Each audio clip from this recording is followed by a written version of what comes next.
Lotus mart channel থেকে আপনাদের সকলকে স্বাগতম। আজ আমরা কিছু শিক্ষামূলক বিষয় নিয়ে আলোচনা করব, যা আমাদের জীবনে সঠিকভাবে চলার পথকে সুন্দর করে তুলবে। বন্ধুরা, আপনার স্বভাবের জীবনকে সুন্দর করার তাড়নায় আপনি যদি অন্যায়কেও সহ্য করেন, তবে মানুষ আপনাকে অনুসরণ করতে শুরু করবে। একজন মানুষের মধ্যে সাপের ভয় থাকে, কারণ সে জানে সাপের কামড়ে মানুষ মারা যায়। আপনি কল্পনা করতে পারেন যে একটি সাপের স্বভাব যদি পরিবর্তিত হয় এবং সে তার স্বভাব ছেড়ে দেয়, তবে মানুষ তার সাথে কেমন আচরণ করবে। আসুন আজ আমরা এই বিষয়ে একটি ছোট্ট গল্পের মাধ্যমে জানব। একদা এক গ্রামে একটি বিশাল গাছের নিচে একটি গর্তে একটি বিশাল লম্বা বিষধর কালো সাপ বাস করত। গাছটি গ্রামের এক মাঠের কোণে ছিল। যে সেখানে যেত, বিষাক্ত সাপ তাকে দংশন করত এবং সেই ব্যক্তিটি সঙ্গে সঙ্গে মারা যেত। ওই সাপের ভয়ে লোকজনেরা সেখানে যাওয়া বন্ধ করে দেয়। গ্রামের রাখাল ছেলেরা তাদের গরু চড়াতে যেত বনে, আর রাখাল ছেলেদের ওই গাছের পাশ দিয়েই যেতে হতো। গ্রামের লোকজনেরাও সেই পথ দিয়েই যাতায়াত করত। তাদের মধ্যে যে মহান, সে সবসময় সবাইকে ফুটপাত দিয়ে হাঁটতে বলতো এবং ওই গাছের নিচে যেতে নিষেধ করত। কিন্তু এত সতর্কতা অবলম্বন করার পরেও কিছু যানবাহন তো চলে যাবেই, এবং সেটা সময়ের ব্যাপার। একদিন সন্ধ্যায় ওই গ্রামে এক সাধু এলেন। তিনি সেই রাস্তা দিয়েই যাচ্ছিলেন যেখান দিয়ে রাখালরা যেত। ওই সময় কাকতালীয়ভাবে রাখাল ছেলেরা বন থেকে ফিরছিল এবং ওইখানে সন্ন্যাসী একটি নিরিবিলি জায়গা খুঁজছিলেন যেখানে তিনি বসে ঈশ্বরের ধ্যান করতে পারেন। তখন সন্ন্যাসীর চোখ সেই বিশাল গাছের দিকে পড়ে যেখানে বিষাক্ত সাপটি বাস করত। সন্ন্যাসী রাখাল ছেলেদের জিজ্ঞাসা করলেন যে আমাকে এই গাছের নিচে ধ্যান করতে হবে, খামার মালিক রাগ করবেন না তো? তার মধ্যে একটি ছেলে বলল, খামারের মালিক কিছু বলবে না, কিন্তু ওদিকে যাবেন না। ওখানে বিষধর একটি লম্বা কালো সাপ বাস করে। সে প্রচণ্ড রাগী। ওখানে গেলে সাপটি আপনাকে কামড়াবে, আর কোনো সমস্যা নেই। কিন্তু সন্ন্যাসী বললেন, আমাকে সেখানে গিয়ে ধ্যান করতে হবে। এই বলে সন্ন্যাসী সেই বিশাল গাছের দিকে এগিয়ে গেলেন। ইতিমধ্যেই এক রাখাল বালক বলে উঠল, এই বাবা আর রক্ষা পাবেন না। আর এই বলে সব ছেলেরা নিজ নিজ বাড়িতে চলে গেল। এখানে সন্ন্যাসী সাপের গর্ত পর্যন্ত এলেন এবং সন্ন্যাসী সেখানে পৌঁছাতেই বিষধর লম্বা কালো সাপটি দ্রুত বেরিয়ে এসে সে তার ফণা তুলে হুমকি দিতে শুরু করে। তখন সন্ন্যাসী দ্রুত কিছু মন্ত্র পাঠ করলেন এবং পরের মুহূর্তে বিষধর সাপের মাথা নত হয়ে গেল এবং তখনই সাপটি ক্লান্ত হয়ে মাটিতে শুয়ে পড়ল। সন্ন্যাসী বললেন, দেখ, আমি ভগবানের ধ্যান করছি, কোনো রকম আমাকে বিরক্তি করবি না। একথা বলে সন্ন্যাসী ওই গাছের নিচে ধ্যানে মগ্ন হলেন এবং ধীরে ধীরে মন্ত্র উচ্চারণ করতে লাগলেন, আর সাপটি সেখানেই শুয়ে রইল। সন্ন্যাসীর চোখ বন্ধ হয়ে গেল আর জগতের সাথে তার সংযোগ বিচ্ছিন্ন হয়ে গেল এবং তিনি সরাসরি ঈশ্বরের সাথে যুক্ত হলেন। কয়েক ঘন্টা পর সন্ন্যাসী যখন চোখ খুললেন, তখন তিনি দেখলেন সেই বিষধর সাপটি সেইভাবেই সেখানে মাটিতে শুয়ে আছে। তখন তিনি মুচকি হেসে সাপটিকে জিজ্ঞাসা করলেন, তুই এখনো এখানে আছিস? তুই কি জানিস যে তোর বিষের কারণে কত মানুষ মারা যায়?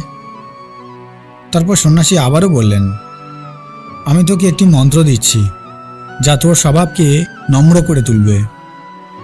সাপটি তখন বলল, ঠিক আছে মহারাজ। তখন ঋষি সাপটিকে একটি মন্ত্র শিখিয়ে বললেন, আমি 1 বছর পর আবার আসব, তুই এই মন্ত্র জপ করা বন্ধ করবি না। একথা বলে ঋষি ফিরে গেলেন।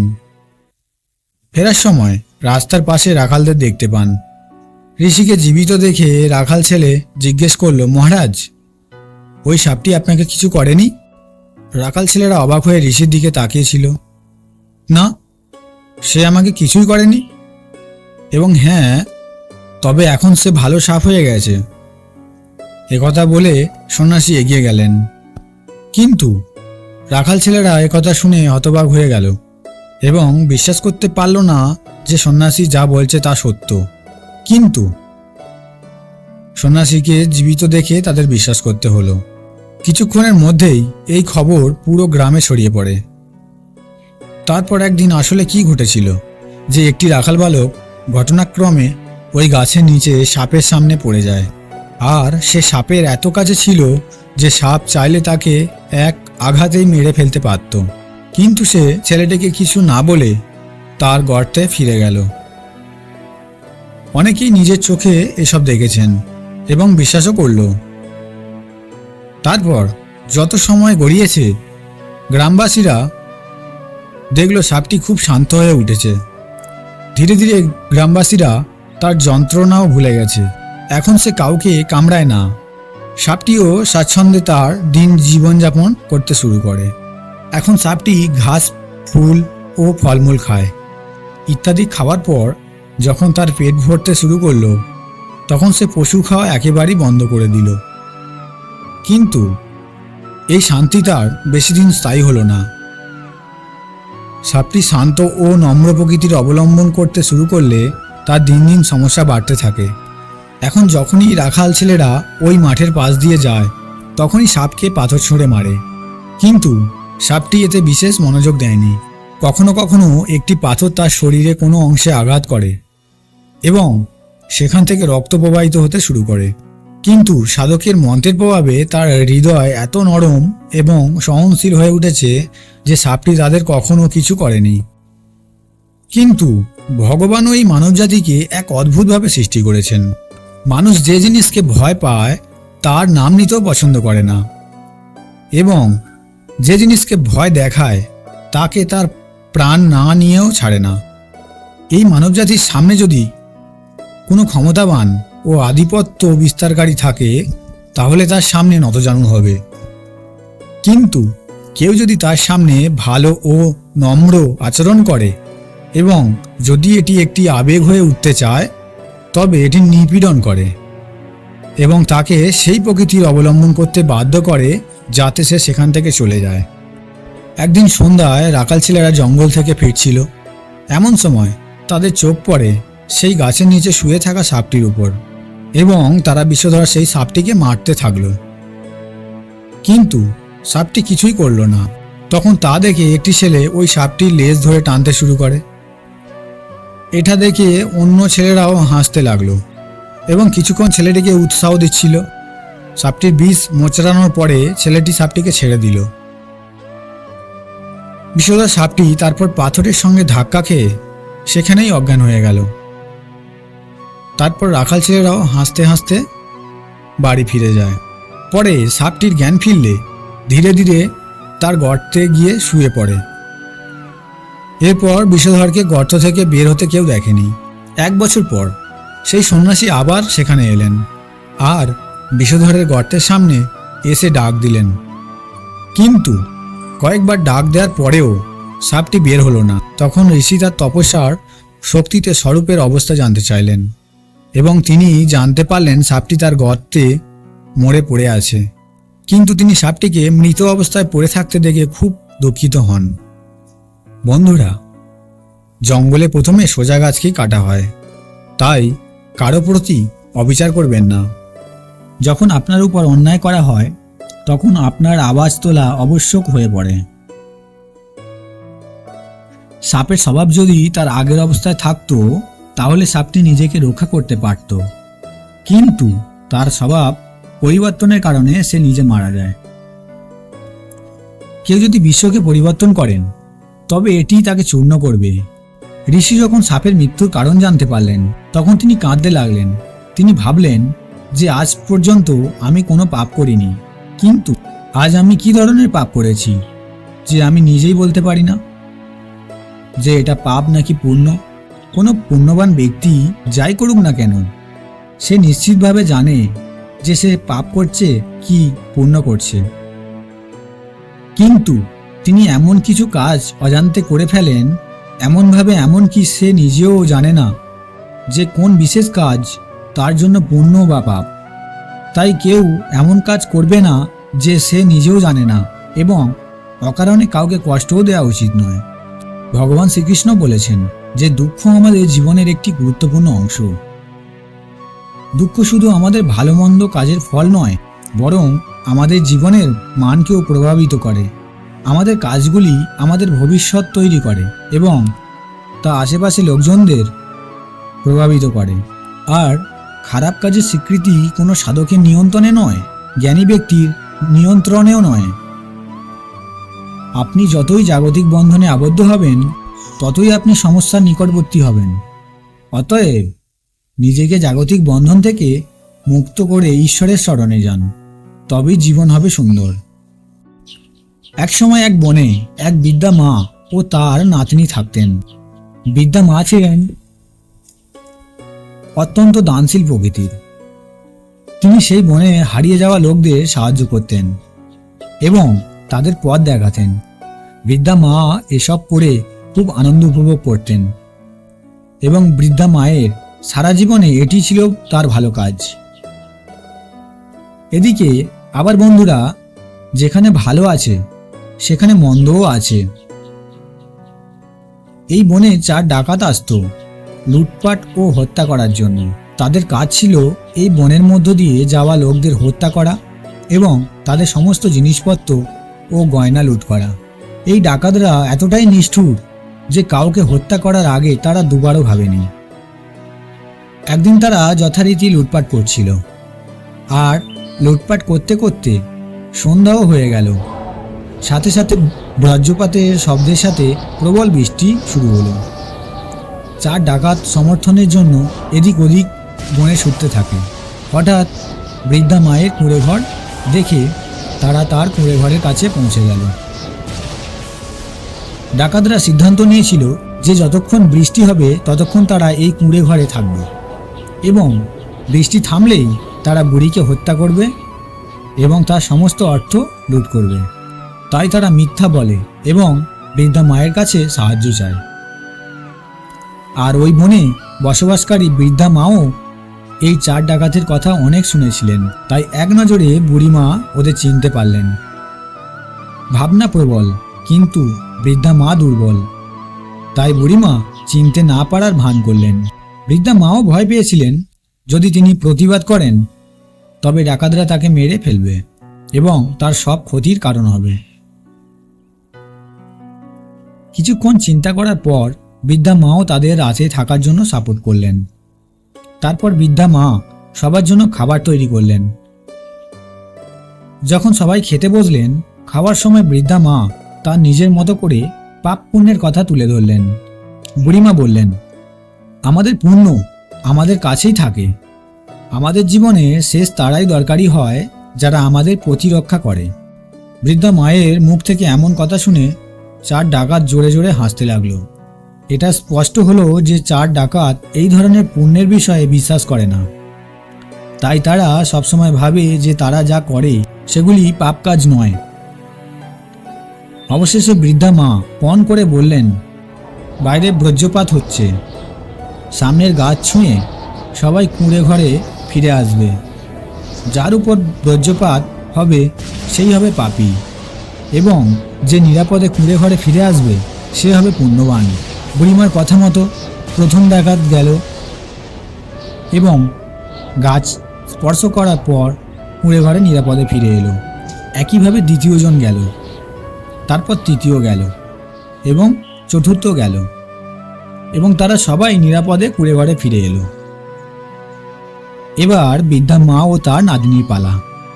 বৃদ্ধা মা ভয় পেয়ে গেলেন যে 4টি ডাকাতই গুণী হয়ে উঠেছে, আর বুড়িমা অবশ্যই ভয় পেয়েছে যে আজ আমাদের উপর বজ্রপাত হবে।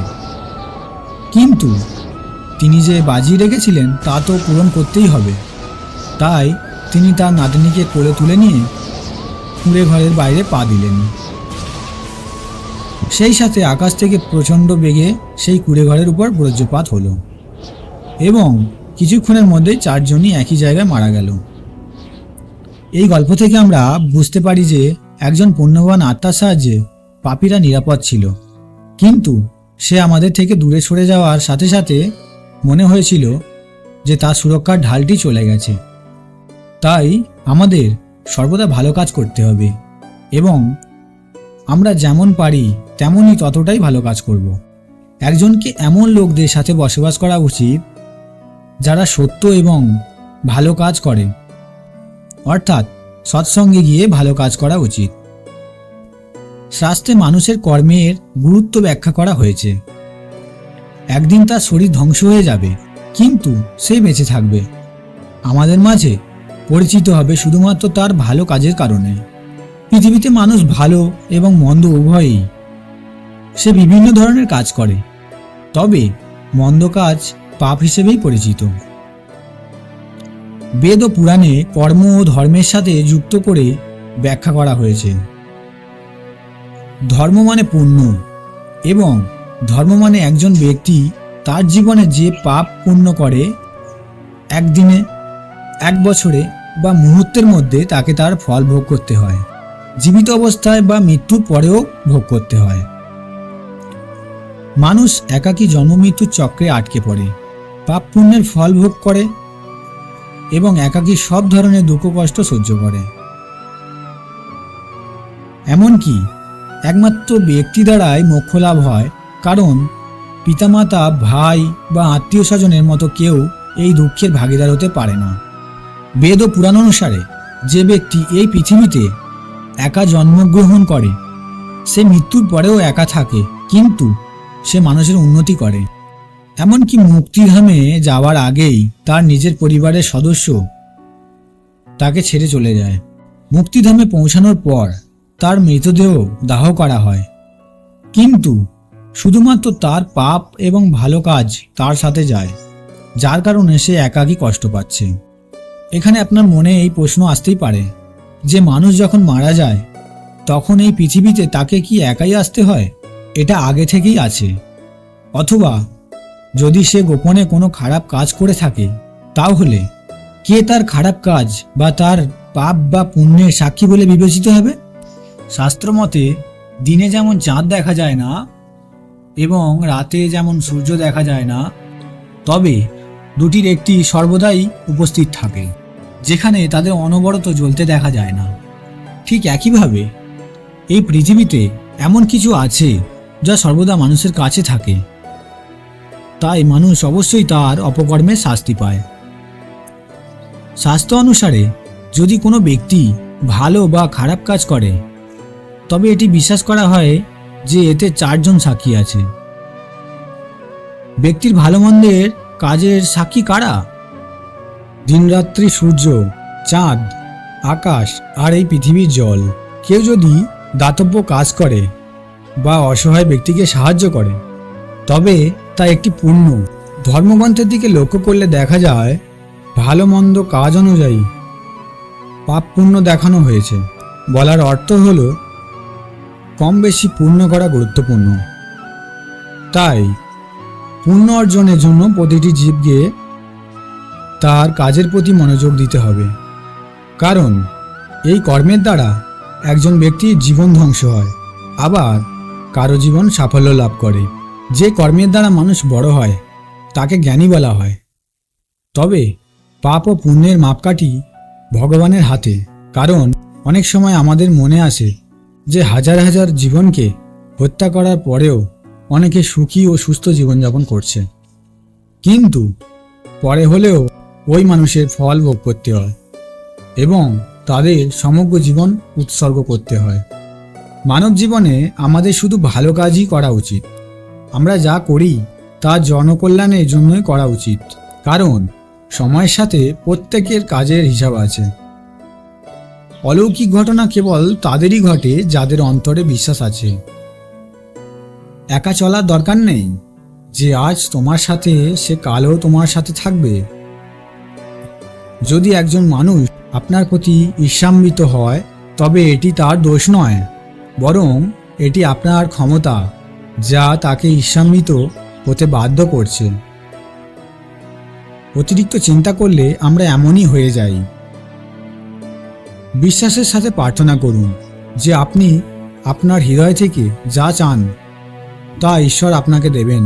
যদি কাউকে কিছু দিতে হয় তবে তাকে ভালো সময় দিন, কারণ আপনি সব কিছু ফিরিয়ে নিতে পারেন, কিন্তু কাউকে দেয়া ভালো সময় ফিরিয়ে নিতে পারবেন না।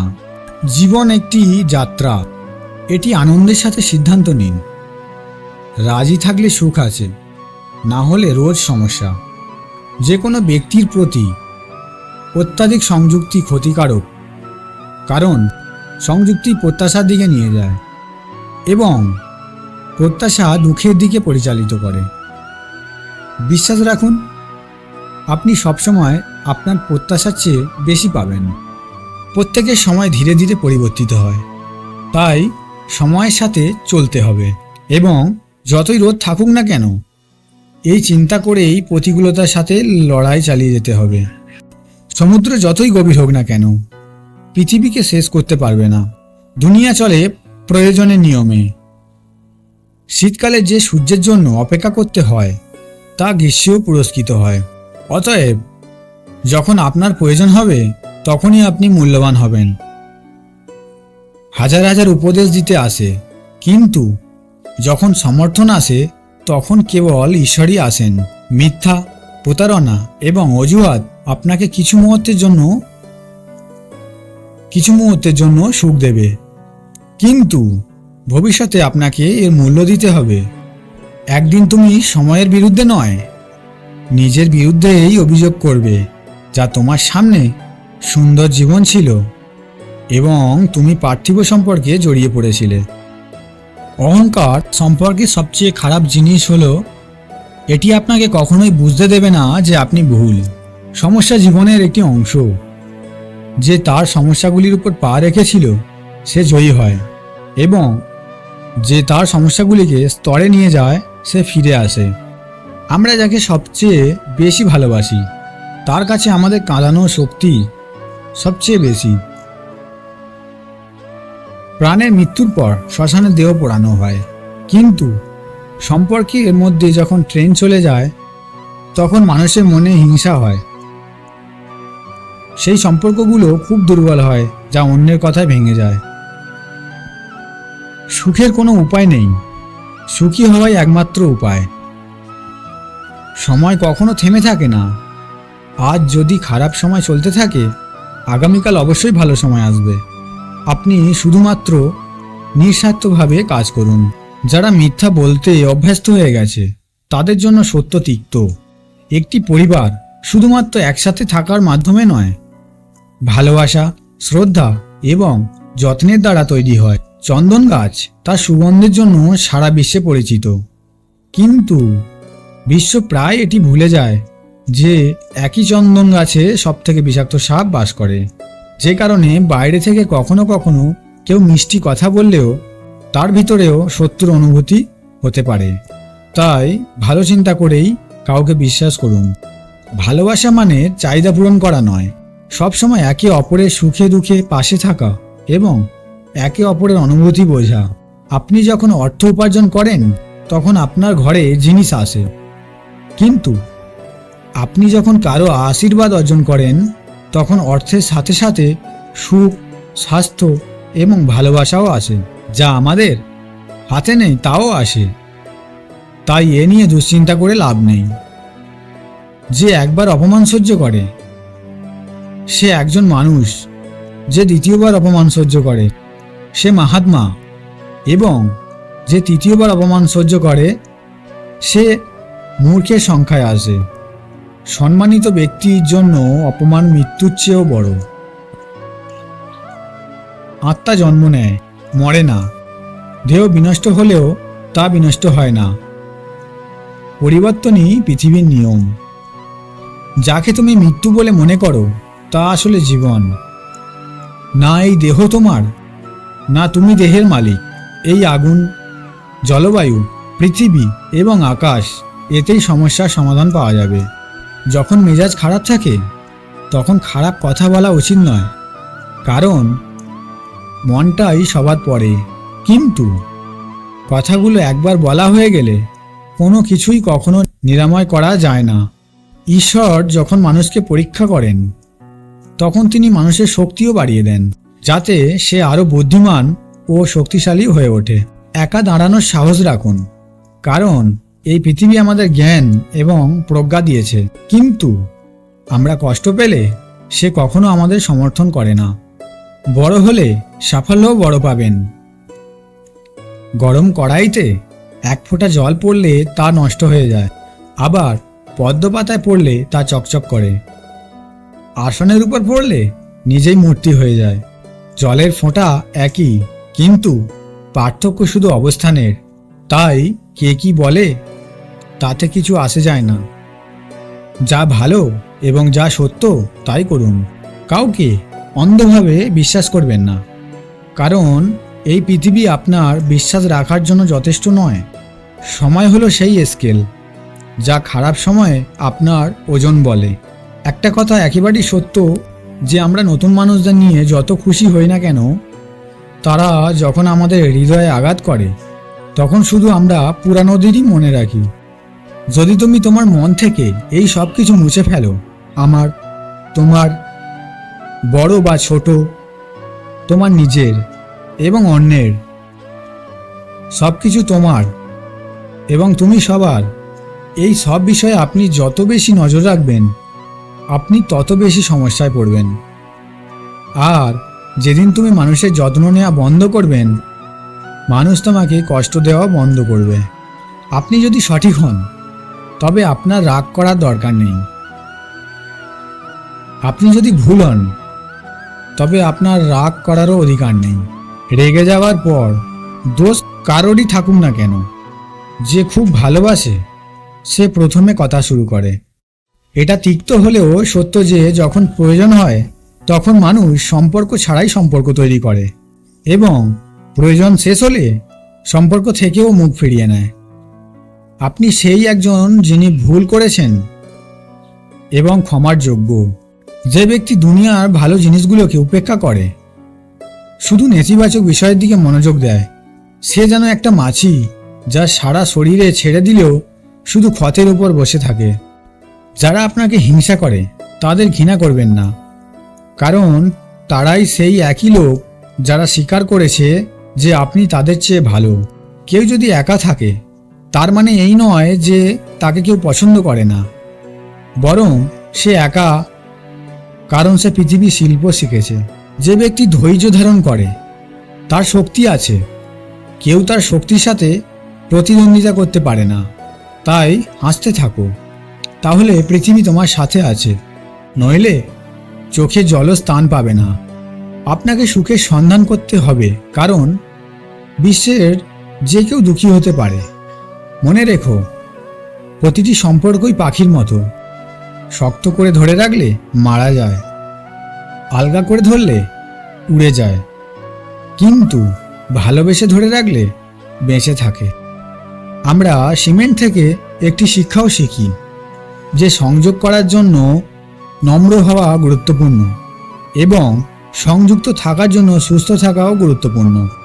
লোকেরা যখন আপনার সম্পর্কে খারাপ কথা বলে তখন মোটেও মন খারাপ করবেন না।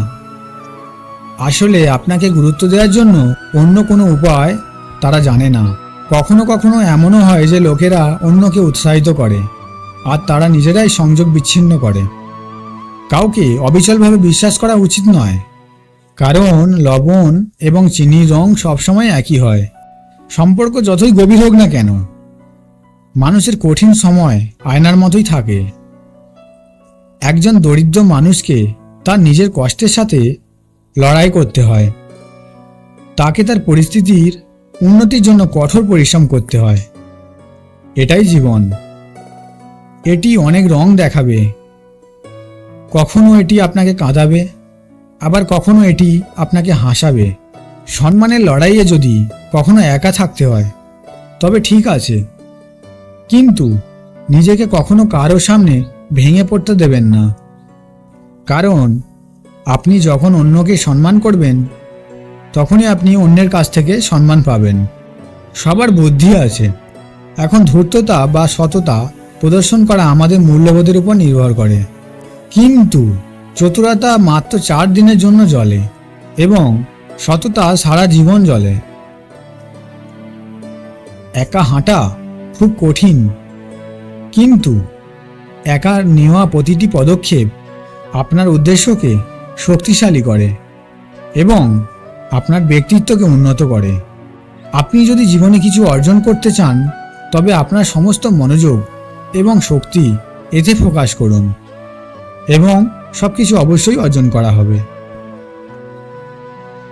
যদি কেউ আপনার বিশ্বাস ভঙ্গ করে, তবে আপনার তাকেও আন্তরিকভাবে ধন্যবাদ জানানো উচিত, কারণ তিনি আপনাকে শেখান যে বিশ্বাসটি খুব ভেবেচিন্তে নেওয়া উচিত।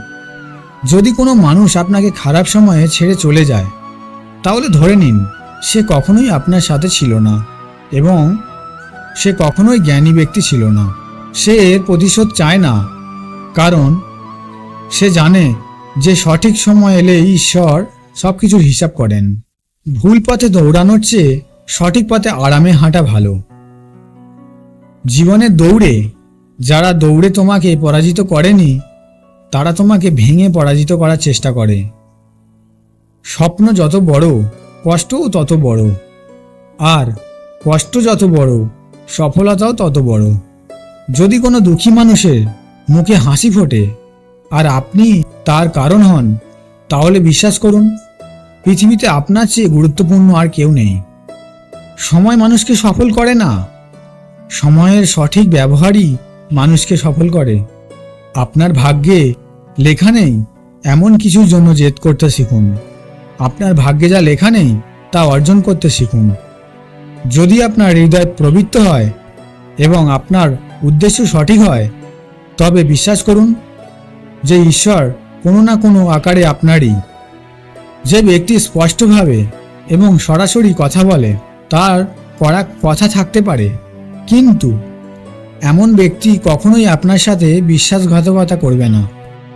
যারা আপনার মনে প্রবেশ করে তাদের যত্ন নিন এবং পৃথিবীর আবহাওয়ার মঞ্চ থেকে যারা আসে তাদের যত্ন নিন।